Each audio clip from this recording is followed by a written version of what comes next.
নিয়ে চলে এসেছি, বানাবো আজকে মোচার ঘন্ট। চলো তাড়াতাড়ি দেখে নাও রেসিপিটা। প্রথমে মোচাটা কেটে, মোচা কাটা হয়ে গেছে, এবার মোচাটাকে একটু সেদ্ধ করে নেবো কুকারে।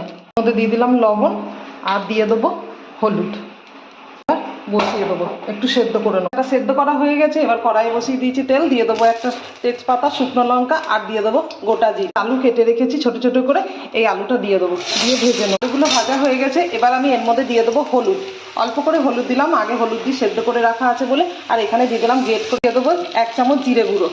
এবার দিয়ে দেবো সামান্য জল, এবার দিয়ে দেবো ভেজানো ছোলা, এবার দিয়ে দেবো লবণ, অল্প করে লবণ দিলাম, আগে থাকতে লবণ দিয়ে সেদ্ধ করে রাখা আছে বলে অল্প করে লবণ দিয়ে দেবো। সেদ্ধ করা মোচাটা এবার একটু নাড়াচাড়া করে দিয়ে দেবো জল, একটা ঢাকনা চাপা দিয়ে দেবো।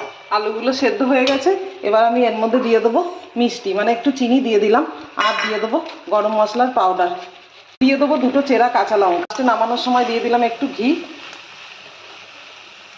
তৈরি হয়ে গেল নিরামিষ অসাধারণ স্বাদের রেসিপি মোচার ঘন্ট।